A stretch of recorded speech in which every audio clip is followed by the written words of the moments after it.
Kembali lagi di channel saya Yoyo. Pada video kali ini saya akan mengajak teman-teman untuk memasang sebuah ThermoSuite Extravent digital. Nah, ini barangnya ya teman-teman. Ada beberapa kabel. Yang pertama ini kabel dari sensor suhunya. Lalu ada kabel minus ini, lalu ada kabel juga yang plus. Ini ada garis putihnya kabelnya. Yang terakhir ini kabel ke ground. Jadi nanti kabel ground extraventnya kita sambungkan ke kabel ground ini. Untuk kabel akan saya sambungkan di soket lighter. Nah, ini soket lighter sudah saya buka, ada dua kabel. Yang tengah ini untuk arus positif, lalu untuk yang bawah ini negatif. Jadi nanti positif dan negatif dari ThermoSuite kita sambungkan ke soket lighternya.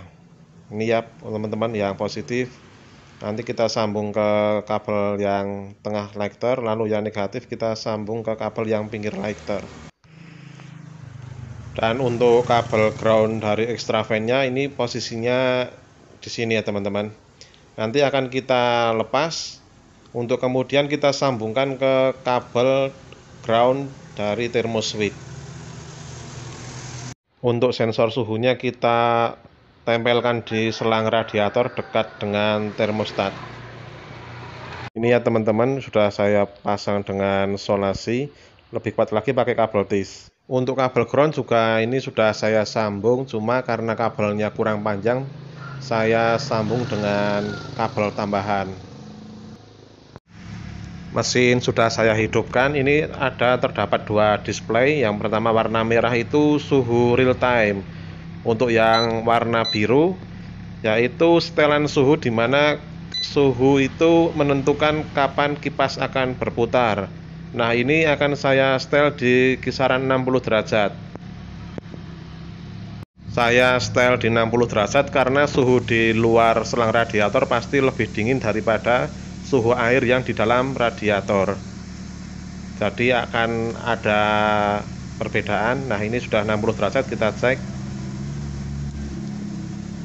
Alatnya sudah nyala ini ya teman-teman. Kita cek untuk extraventnya. Dengan penggunaan switch extravent ini otomatis juga akan menghemat penggunaan dari aki. Karena sebelumnya untuk extravent ini ketika kontak dihidupkan dia langsung nyala. Bahkan ketika mesin belum dihidupkan pun dia udah nyala. Nah, sekarang dia nyalanya udah sesuai dengan kebutuhan. Jadi untuk aki kemungkinan akan lebih awet. Untuk temperatur ini naik terus karena memang suhu air di dalam radiator membutuhkan waktu untuk merambat sampai dengan suhu di luar selang radiator. Nah, jadi memang butuh waktu untuk temperatur ini bisa turun indikatornya teman-teman.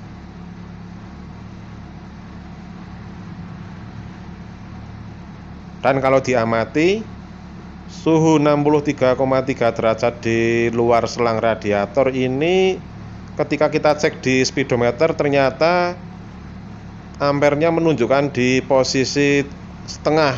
Ini setengah kurang sedikit teman-teman.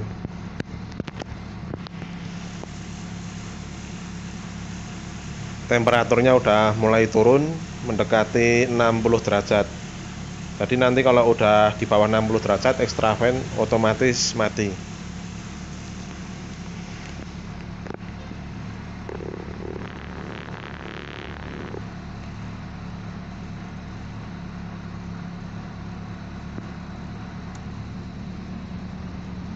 Nah, ini untuk switchnya udah mati. Kita cek untuk extraventnya. Nah, ini sudah berhenti teman-teman. Nanti akan nyala lagi ketika suhu udah mulai naik di 60 derajat. Jadi memang berulang-ulang ya teman-teman. Nah, ini udah turun. Baik, sekian video dari saya. Jangan lupa klik like, share, and subscribe. Terima kasih sudah menonton teman-teman.